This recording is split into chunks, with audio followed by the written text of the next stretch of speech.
اللہ تبارک و تعالیٰ نے اس صورت میں سورہ انعام میں ان لوگوں کا حال بیان کیا ہے۔ ایسے لوگوں کو شریعت کی اصطلاح میں، قرآن اور سنت کی اصطلاح میں معاند کہا جاتا ہے۔ ضدی قسم کا آدمی، عنادی آدمی، جانتے ہوئے بھی، دیکھتے ہوئے بھی، یقین کرتے ہوئے بھی نہیں مانتا ہے۔ وجہ یہ ہے کہ اس کی خصلت بری ہے، طبیعت اس کی کج ہے، ٹیڑھی ہے۔ اب وہ سیدھا نہیں ہوتا ہے، کتے کی دم کی طرح۔ 1 سال تک آپ کتے کی دم کو پائپ میں رکھ کر کے پھر نکالے، وہ پھر بھی ٹیڑھی ہوگی۔ تو یہ بدخصلت لوگ اللہ فرماتے ہیں یہ کبھی ٹھیک نہیں ہوں گے۔ وَمِنْهُمْ مَن يَسْتَمِعُ إِلَيْكَ، مختلف حالات ان کے بیان کیے ہیں۔ یہ ایک خاص واقعہ یہاں بیان ہوا ہے۔ حضرت عبداللہ بن عباس رضی اللہ تعالیٰ عنہ فرماتے ہیں، ایک دفعہ ابو جہل، ولید بن مغیرہ، ابو سفیان، ربیعہ کے 2 بیٹے عتبہ اور شیبہ، خلف کے 2 بیٹے امیہ اور ابی، حارث بن عامر، یہ لوگ جمع ہو گئے۔ نضر بن حارث بھی ہے، ابو جہل بھی ہے، یہ سب بڑے بڑے سردار تھے نبی پاک صلی اللہ علیہ وسلم کے پاس۔ تو نبی پاک صلی اللہ علیہ وسلم مکہ مکرمہ میں اپنے گھر کے صحن میں تلاوت فرماتے، یہ لوگ باہر آ کر کے بیٹھ جاتے ہیں۔ تو ایک دفعہ یہ تقریباً 10 آدمی، 10 سردار جمع ہو گئے، تلاوت سنی، قرآن سنا۔ اس کے بعد انہوں نے نضر بن حارث سے پوچھا آپ کی کیا رائے ہے، یہ جو محمد پڑھتے ہیں یہ کیا پڑھ رہے ہیں؟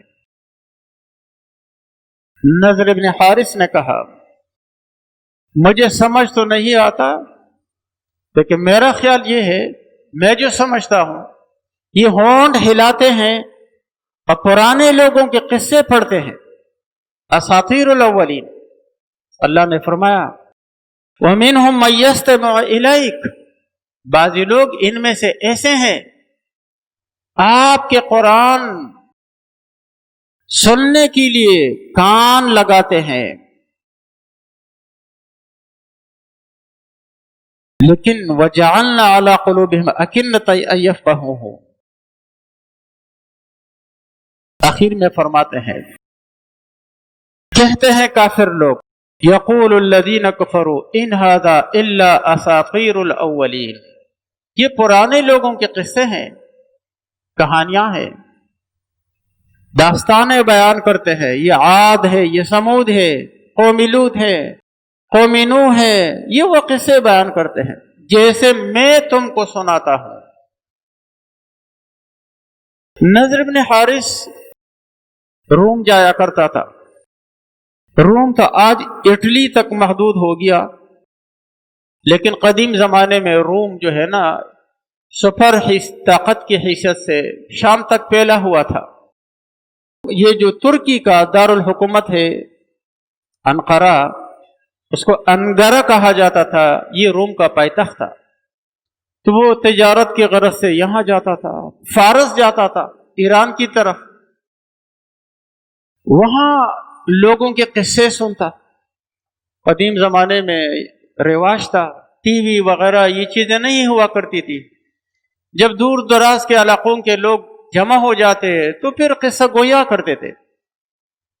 پشاور میں ایک بازار ہے نا، اس کا آج بھی نام قصہ خوانی ہے، کیونکہ وسطی شاہی سے جب وہ تجارتی قافلے آتے، چین سے آتے، ہندوستان سے آتے، تو یہ وہاں جمع ہو جاتے، اس مارکیٹ میں رات کو بیٹھ کے قہوہ پیتے، قصہ گوئی کرتے تھے، اسی لیے اس کا نام ہی قصہ خوانی بن گیا، اور آج تک اس نام سے وہ بازار مشہور ہے۔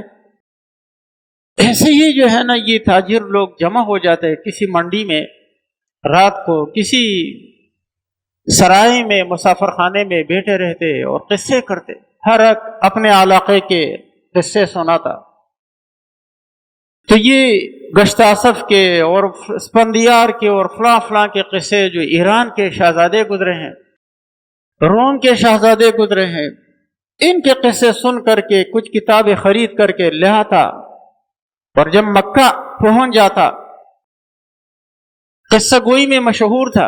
اور یہ ہر زمانے میں ایسا ہوتا ہے، افسانہ نگار لوگ ہوتے ہیں، آج کل ڈرامے لکھتے ہیں اور باقاعدہ عملی طور پہ وہ ڈرامے بنتے ہیں، فلمیں بنتی ہیں۔ اس زمانے میں ڈرامے بنتے نہیں تھے، فلمیں نہیں بنا کرتی تھی، لیکن لوگ یہی افسانے بنا کر کے، اور چھوٹا سا مسئلہ، اس کو چھوٹا سا واقعہ ان کو مل گیا تو پھر اس کے ساتھ انہوں نے لمبی سی دم لگا دی اور اس کو بڑھا چڑھا کر کے ایک اچھا قصہ بنایا۔ ایسے ہی نضر بن حارث مکہ آتا چاندنی رات میں، بجلیاں تو تھی نہیں اس زمانے میں، رات کو تاریکی ہوتی، لیکن چاندنی رات میں جب چاند کی روشنی ہوتی تو لوگ مغرب کا کھانا کھانے کے بعد حرم میں جمع ہو جاتے، اور پھر یہ نضر بن حارث ان کو قصے سناتا۔ گشت اسف کے قصے ہیں، یہ بہرام کے قصے ہیں، یہ اسفندیار کے قصے ہیں، یہ فلاں کے، یہ فلاں کے، یہ رستم کے، یہ قصے سناتا تھا۔ تو اس نے کہا بس یہ ایسے قصے سناتے ہیں جیسے میں تم لوگوں کو سناتا ہوں، یہ عاد کے اور سمود کے اور قوم لوط اور قوم نوح کے سناتے ہیں، میں تم کو گشت اسف کے، اسفندیار کے اور ان کے اچھے اچھے قصے سناتا ہوں۔ کہنے کا مقصد یہ تھا کہ پھر میرے اور ان کے درمیان کوئی خاص فرق نہیں ہے، الیاذ باللہ۔ ابو سفیان نے کہا نہیں، میں ان کی بعض باتوں کو برحق سمجھتا ہوں۔ ابو جہل نے کہا نہیں، ہرگز نہیں، ہم ان کی بات کا کبھی اقرار نہیں کریں گے کہ یہ سچ بول رہے ہیں، یہ صحیح کہہ رہے ہیں۔ ایک روایت میں ہے، خازن نے نقل کیا ہے، کہا کہ ہمارے لیے اس سے بہتر یہ ہے کہ ہم مر جائے، مرنا آسان ہے لیکن ہم ان کے سچائی کا اقرار نہیں کریں گے۔ اسی عناد کو اللہ تبارک و تعالیٰ نے بیان کیا ہے۔ تو نضر بن حارث نے کہا قصے ہیں، میں بھی سناتا ہوں، یہ بھی سناتے ہیں، کیا فرق رہا؟ اس نے کبھی حق کو قبول نہیں کیا، کبھی قرآن پہ ایمان نہیں لایا، کبھی نبی علیہ السلام پہ ایمان نہیں لایا۔ ابو جہل نے کہا کہ مر جائیں گے لیکن نہیں قبول کریں گے، مر گیا لیکن قبول نہیں کیا۔ اور جب میدان بدر میں وہ انصاری دو بچوں کے ہاتھ سے مارا گیا، عبداللہ بن مسعود رضی اللہ عنہ سینے پہ بیٹھے ہیں، کیونکہ یہ مکہ میں ستاتا تھا عبداللہ بن مسعود رضی اللہ عنہ کو بہت۔ اس وقت یہ لعین کہتا ہے کہ کاش کہ میں کسی بڑے آدمی کے ہاتھ سے مارا جاتا، اور کہا کہ میرا سر جو ہے نا وہ یہاں سے قلم کر دو تاکہ اونچا نظر آئے بعد میں۔ تو وہ موت اس کے لیے آسان تھی لیکن حق قبول کرنا اس کے لیے مشکل بنا دیا گیا۔ اللہ نے فرمایا وَجَعَلْنَا عَلَىٰ قُلُوبِهِمْ أَكِنَّةً أَن يَفْقَهُوهُ۔ نبی پاک صلی اللہ علیہ وسلم کی زبان مبارک سے قرآن سنتے، عرب ہیں، بڑے فصیح اور بلیغ لوگ ہیں، سردار ہیں۔ اس زمانے میں یہ دستور تھا، سرداری ہر آدمی کو نہیں ملا کرتی تھی۔ یہود میں بھی یہ رواج تھا، جو علم میں اعلیٰ ہے، جو فصاحت اور بلاغت میں نمایاں ہے، وہ لوگوں کی سرداری کا منصب سنبھالتا۔ بڑے بڑے سردار ہیں، فصیح اور بلیغ ہے۔ فی البدی جب اشعار پہ آ جائے تو قصیدے کے قصیدے بنانے میں کوئی تکلف ان کو نہیں ہوتا ہے، سمجھتے ہیں قرآن کو۔ لیکن اللہ فرماتے میں نے ان کے دلوں کے اوپر پردے ڈالے ہیں۔ اکنتن کہتے ہیں مفسرین، تنوین دو زبر تعظیم کے لیے بڑے بڑے پردے، موٹے موٹے پردے، ان یفقہوہ، تاکہ وہ قرآن کو نہ سمجھ سکے۔ سن رہے ہیں یہ قرآن، سب سن رہے ہیں، کوئی حق کی طرف، قبولیت کی طرف آ رہا ہے، کوئی جا رہا ہے۔ کیوں جا رہا ہے؟ ان کا مسلسل عناد یہ نتیجہ دے گیا، ان کو تلخ ثمرہ دے گیا کہ اللہ نے محروم کر دیا، جاؤ پرے ہٹو۔ وفی اذانہم وقرا، ان کے کانوں میں ہم نے بوجھ ڈالا، ثقل پیدا کر دیا، اب جو ہے نا بحیثیت ہادی قرآن کو نہیں سن سکتے ہیں۔ کیا کہتے ہیں یہ اساطیر الاولین ہے، قصے ہیں، ان کو اس میں سچائی نظر نہیں آتی ہے، قرآن میں ان کو ہدایت نظر نہیں آتی ہے، نہیں ملتی ہے ہدایت۔ اللہ فرماتے ہیں وَإِن يَرَوْا كُلَّ آيَةٍ لَا يُؤْمِنُوا بِهَا، اور یہ ہر قسم کی نشانی اگر دیکھے، نبی علیہ السلام کی صداقت کی، قرآن کی حقانیت کی، کوئی معجزہ کسی طریقے سے وہ دیکھے، لا یؤمنوا بها، اس پہ ایمان نہیں لائیں گے، کیونکہ اللہ نے ان کو محروم کر دیا ہے، دور کر دیا ہے۔ حتی اذا جاؤک یجادلونک، اور نبی علیہ السلام سے فرمایا آپ کے پاس جب آتے ہیں، حرم میں بیٹھتے تھے سب لوگ، اپنے اپنے حلقے ہوتے تھے، یہ فلاں قبیلے کا حلقہ ہے، وہ فلاں قبیلے کا، ادھر ابو جہل بیٹھتا تھا، ادھر ابو سفیان بیٹھتا تھا، ادھر نبی پاک صلی اللہ علیہ وسلم کے خاندان کے لوگ بیٹھتے تھے، یہ حلقے لگے رہتے تھے۔ کوشش یہ ہوتی تھی کہ ہر آدمی کہتا کہ میرے بیٹے زیادہ ہوں، بھتیجے زیادہ ہوں، کیونکہ قبائل میں یہی مایہ افتخار ہے، اسی پہ لوگ جو ہے نا یہ ان کا بڑا سرمایہ ہوتا ہے۔ تو کبھی نبی علیہ السلام کے پاس آ جاتے، کس لیے آتے؟ یجادلونک، بحث مباحثے کے لیے، اعتراض کے لیے، قرآن میں کوئی خامی نکالے، کوئی عیب جوئی کر سکے، کوئی اعتراض کر سکے۔ کیا مطلب؟ یعنی کہ سننے کے لیے، قبولیت حق کے لیے نہیں آتے ہیں، اس مقصد سے آتے ہیں۔ تو کہتے ہیں کافر لوگ کہ ان ھذا الا اساطیر الاولین، اللہ فرماتے ہیں یہی نہیں ہے بلکہ وہم ینہون عنہ، مکے کے راستوں میں بیٹھا کرتے تھے، اور لوگ جب باہر سے آتے تو ان سے کہتے اندر جا رہے ہو، لیکن خیال رکھنا یہاں ایک نیا آدمی آیا ہے، محمد نام ہے، وہ آپ کو ایسی باتیں کہے گا، لیکن ان باتوں کو نہیں سننا، وہ آپ کو سابی بنائے گا، یعنی کہ بی دین بنائے گا، آپ کے آبا اور اجداد کے مذہب سے آپ کو ہٹا دے گا۔ ینہون عنہ، نہیں کرتے ہیں، لوگوں کو بھی ہٹاتے ہیں، نبی علیہ السلام کے قریب نہیں آنے دیتے ہیں۔ وَيَنْأَوْنَ عَنْهُمْ، اور خود بھی قرآن سے، خود بھی نبی علیہ السلام سے قبول کرنے سے، ایمان لانے سے دور بھاگتے ہیں۔ اللہ فرماتے ہیں اس میں کسی کا وہ نقصان نہیں کر رہے ہیں۔ وَإِن يَهْلِكُونَ إِلَّا أَنفُسَهُمْ وَمَا يَشْعُرُونَ، یہ لوگ صرف اور صرف اپنے ہلاکت کا، تباہی کا سامان کر رہے ہیں، اپنے آپ کو ہلاک کر رہے ہیں، لیکن جانتے نہیں ہے، ناسمجھ ہے، بے مغز ہے، کم ذہن ہے اس بارے میں۔ حسن بصری رحمۃ اللہ علیہ فرماتے ہیں ایسے بھی ہوتے ہیں سکہ ناخن پہ رکھے، دینار درہم وزن بتاتے ہیں، اتنے ماشے اتنے رتی ہے، لیکن صحیح طور پہ نماز نہیں پڑھ سکتے، صحیح طور پہ وضو نہیں کر سکتے۔